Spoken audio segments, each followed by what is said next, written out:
Management Consultancy by Garrett Onestad, Jillian Bender, Jenna Linden, Kirk Mulligan, and Lauren Sexton.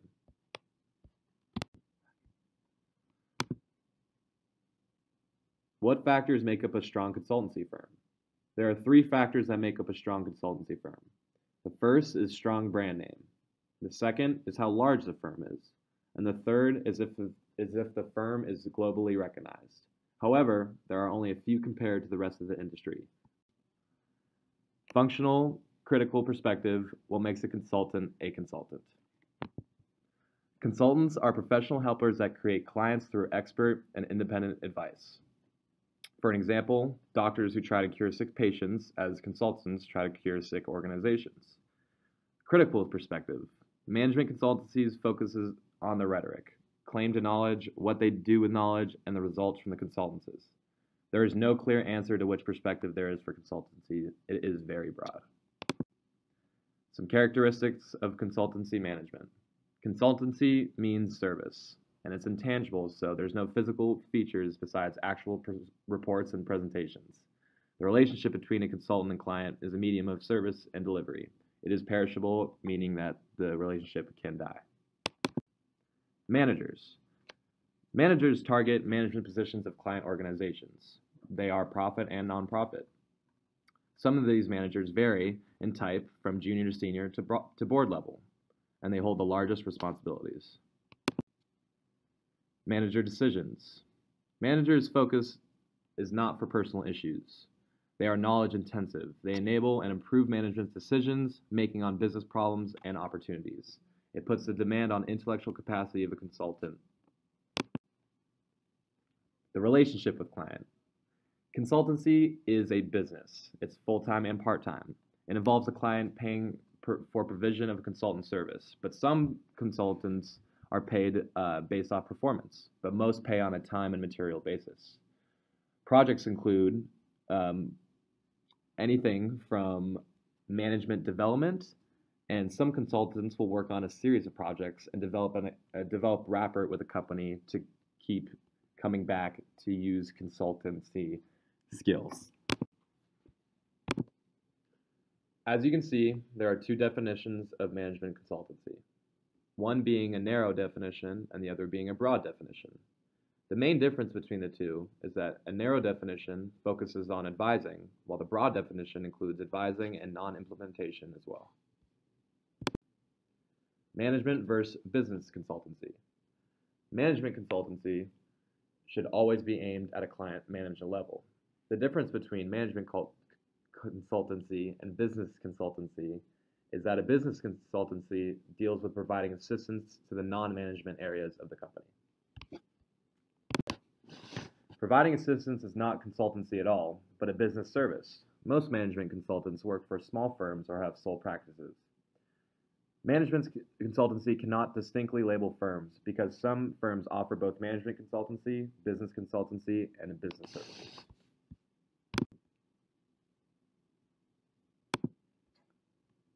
Categories of professional services.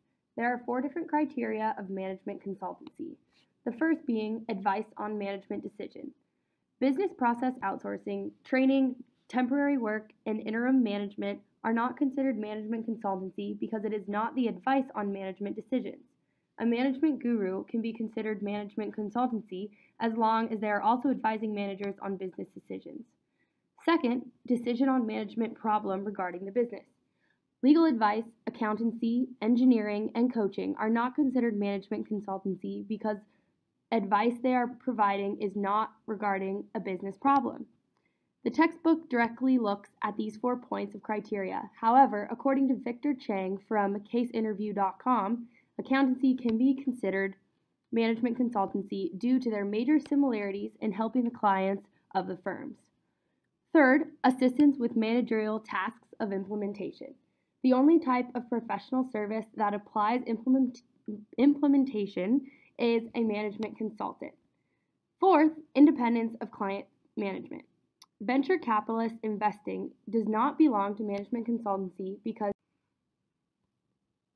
formal roles of management consultants. There's the expert role, doctor, and facilitator. The expert provides knowledge to solve problems, while the doctor identifies and solves the problem. The facilitator provides process for clients to identify and solve.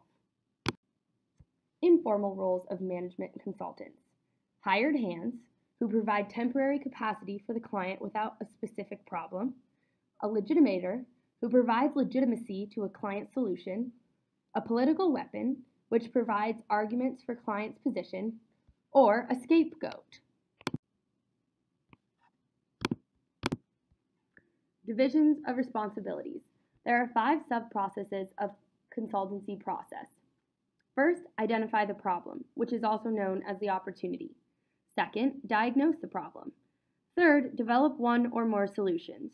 Fourth, make a decision. And 5, implement that decision. I hope we're doing this right. Okay. We are. Okay. No, we're not. At one end of the spectrum, we have management consultants as management substitute. Consultants are in charge of all 5 sub-processes mentioned earlier. In this situation, the consultant is the substitute for the client. Why is this? Because the client has little time, and the time opportunity costs are high. Or the client is a startup company, in which case they lack staff. Lastly, the client feels they cannot monitor, consultant, and defend the... Okay. And now I say, okay, at the other end of the spectrum is... That's like the funniest thing I've ever heard.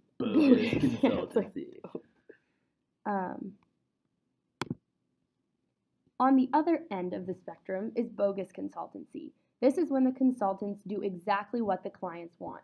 In extreme cases, the client takes too much responsibility and is not prepared to share management. Okay, external, okay.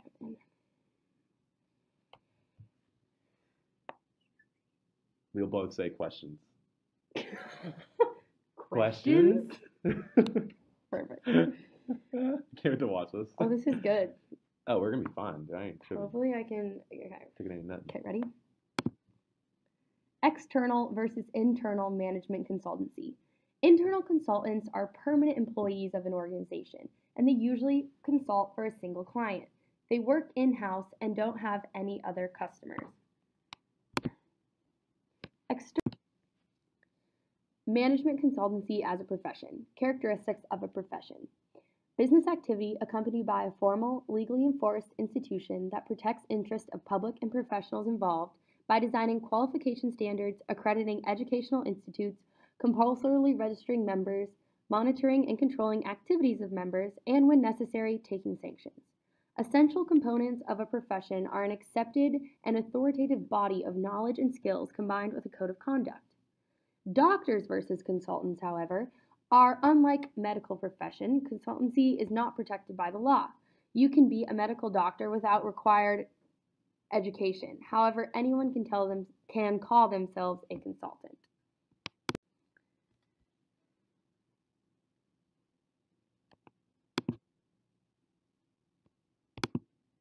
During consultancy, it's important to protect the interests of clients. Clients would benefit from a quality-assured profession to protect them from bad consultants. Consultancy is a service that is difficult to assess even after. Standards may, to some extent, reduce uncertainty for clients. Protecting the public interest is also important. Bad consultancy can lead to bad decisions, which in turn can lead to closure of businesses and ultimately hurt the economy.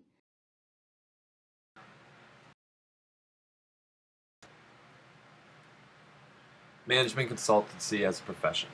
Protecting interests of peers. The professional standards will protect from incompetent peers. Standards would in turn lead to their services being sold easier and attract more talent. Professional institutes, however, support both individual consultants and firms. This is to increase credibility, quality, and ethical standards. Institutions are not legally enforced. Trade associations. Trade associations may lobby, do research, and seek good publicity for the consultancy.